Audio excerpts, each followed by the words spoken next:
got so.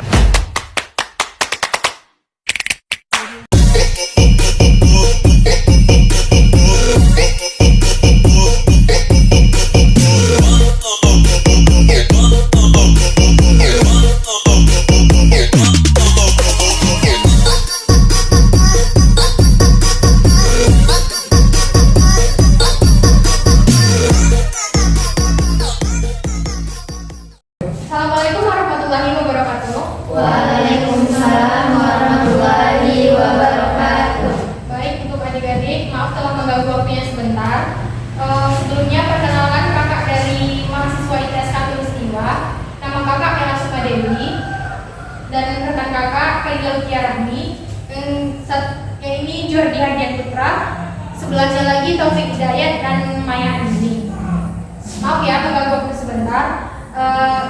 Izin menyampaikan materi perkuliahan kakak yang berjudul Sistem Pemrosesan Transaksi. Baiklah, di sini kakak akan menjelaskan apa itu sistem pemrosesan transaksi.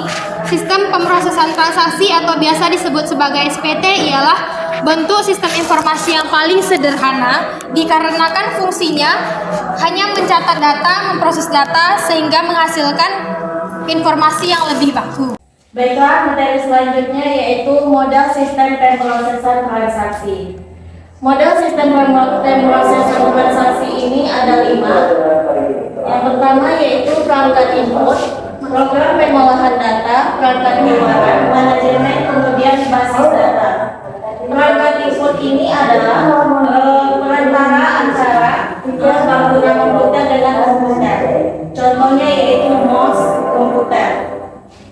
Selanjutnya program pengolahan data.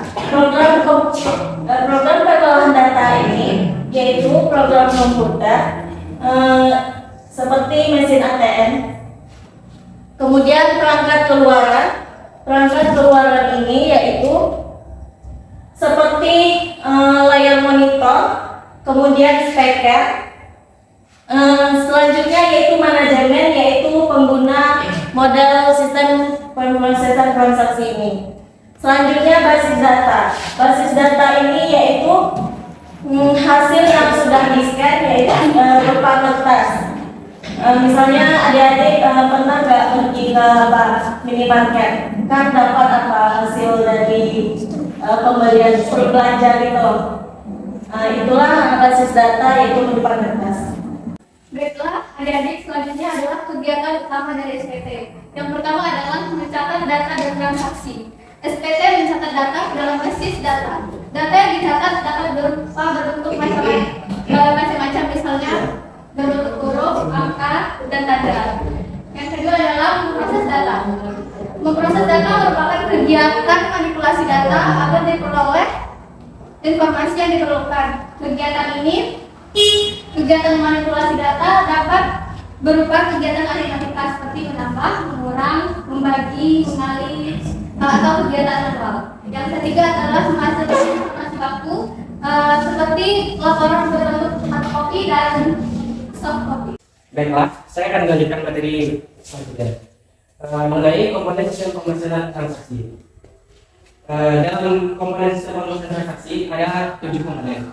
Yang pertama adalah serangkaian kegiatan yang sudah dilakukan untuk mempermudah proses transaksi.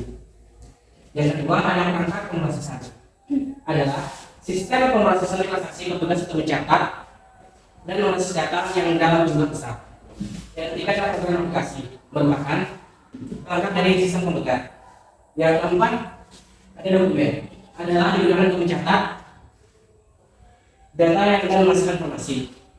Yang kelima ada sistem pengendalian internal, merupakan berbagai perangkat dan prosedur yang digunakan perusahaan untuk menjamin agar perusahaan tetap dapat menggunakan sistem informasi dengan baik. Yang keenam ada perangkat komunikasi untuk mempermudah pertukaran sistem pertukaran data dengan perangkat komputer lain walaupun dalam jarak yang berjauhan. Yang ketujuh ada basis data, kumpulan tabel yang saling terkait. Penampilan sebuah video terkait tentang sistem pemrosesan transaksi. Ini laptop yang ada di rumah bekas buku ini gue waktu zaman kuliah. Nah yang kedua ini sistem kasirnya, aplikasi kasirnya gue pakai kasir pintar namanya. Ini lumayan lengkap sih ya, dan Nah, dari video yang kakak tampilkan tadi, kita dapat melihat apa saja yang dibutuhkan dalam sistem pemrosesan transaksi ini. Materi selanjutnya akan saya sampaikan sendiri, yaitu karakteristik sistem pemrosesan transaksi.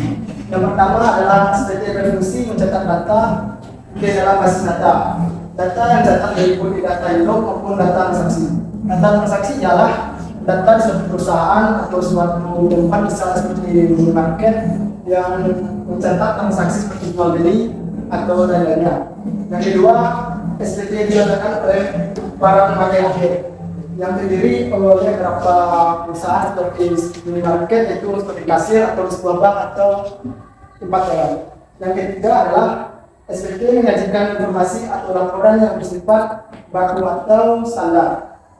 Yang keempat, SPT diperlukan hampir setiap hari, yaitu setiap hari maksudnya itu adalah setiap hari tidak ada SPT tidak diperlukan setiap hari, seperti suatu perusahaan mereka memerlukan SPT. Yang kelima, SPT berguna untuk membuat keputusan institusi. Yang keenam, SPT memerlukan perangkat input dan output yang misalnya seperti komputer ataupun ATM. Baiklah adik-adik, tadi kan sudah kakak jelaskan tentang modal sistem pemrosesan transaksi. Di sini jika adik-adik tadi memahami penjelasan dari kakak, kakak ingin bertanya tentang apa saja modal sistem pemrosesan transaksi itu. Siapa yang bisa menjawab? Ya. Yaitu perangkat input, program pengolahan data, perangkat keluaran, manajemen, dan basis data. Ya, perangkat input itu apa contohnya tadi? Contohnya seperti mouse dan komputer. Ya. Terima kasih. Yang lain paham ya apa itu modal sistem pemrosesan transaksi? Baiklah, mungkin hanya sekian yang dapat kami sampaikan. Untuk waktu yang adik-adik berikan, kami ucapkan terima kasih. Assalamualaikum warahmatullahi wabarakatuh.